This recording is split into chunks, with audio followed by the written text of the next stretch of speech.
Greetings, all you comic book readers out there. Mike from Comic Frontline here. Welcome to my double review of a comic book that I'll be reviewing in this video. And these are both from Marvel. And I'll be reviewing Inferno issue number 1 and Inferno issue number 2, all connected to Secret Wars. So without further ado, let's start off with the review of issue number 1. And since this is the first issue, I'll be giving the writer and the artist. The writer is by Dennis Hopeless, and the art is by Javier Garran. So it starts off with Colossus, who is fighting off against these demonic forces with the X-Men. And he talks about the search of his sister, Ilyana, that he is looking for. And he goes through all these demonic forces to get to her, but it's too late because, well, she turns into this. And the artwork is great, by the way. And that's the demon form, and she is the ruler of Inferno. So 364 days later, as he's living with Domino and in love with her, they're trying to find a way to get back to this battle, and we get a scene where Scott Summers, who was like Charles Xavier with the whole thing of him being in the wheelchair, he's just saying that he's just going to decide who goes to Manhattan because, you know, he talks about like how he got in his chair and how Colossus has an arm, and he just doesn't want to throw any more mutants into the fire, so he's just trying to not get anyone else killed by the team. And here they are later on in the day on their mission, just fighting against these creatures, as Colossus wants to try and save his sister from being who she is.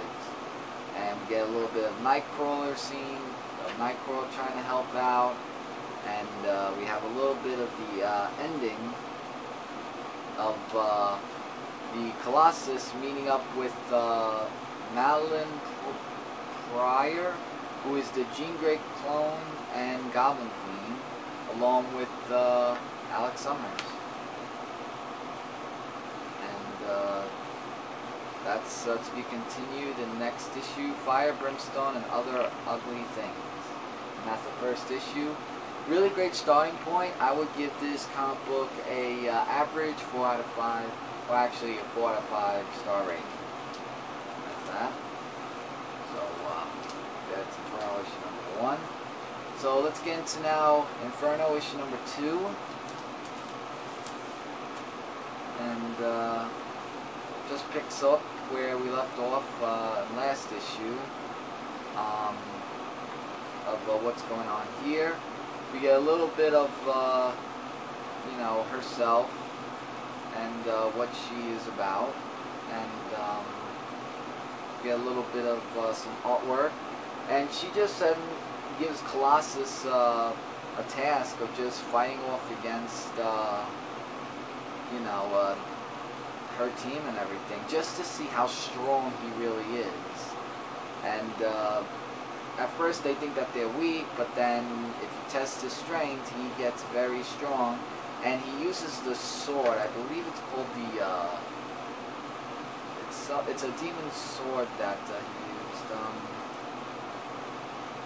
I think it's Elias' soul sword or something like that. And also Maddie, who is Jean Grey's clone, could also read minds, because Jean Grey clone, hello, same thing. So we get into the Goblin Queen's prison, where Domino meets up with, you know, one of the goblins and everything. Artwork is still great. I will point that out. So I thought that was pretty weird. And also Nightcrawler is being kidnapped by Ilyana. I think I'm saying her name right. and yanks Nightcrawler's soul out of him to become like her. Yeah, very graphic. And then we get the whole thing about Illyana's sword and how it's used and everything. If you want to know more about that, definitely read the book.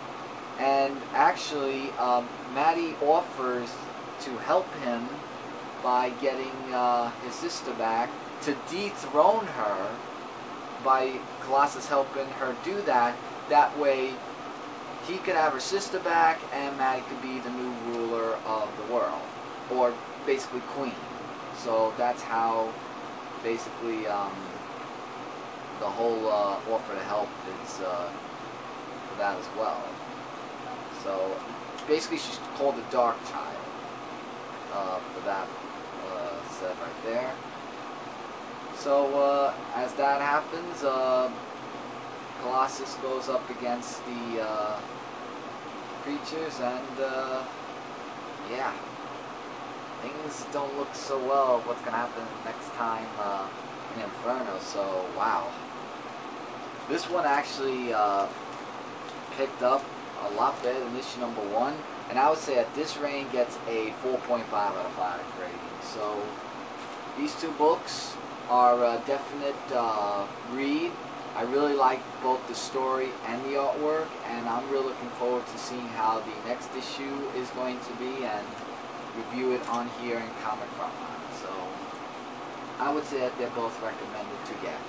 And with that, guys, that's my double review of Inferno, issue number 1 and issue number 2. Don't forget to check out Comic Play, Comic Frontline, and Frontline Gaming Zone. Together, we are your normal source for comic and game-related news, reviews, and a whole bunch more. Subscribe to Comic Frontline today for more videos to come near you. And comment if you've read both of or one of these issues, your thoughts, likes, dislikes, or questions, and let me know in the comments. And I'll try to get back to you guys as soon as I can. So it's only two comic book readers out there, Mike from Comic Frontline, saying take care and keep watching. Later, everybody.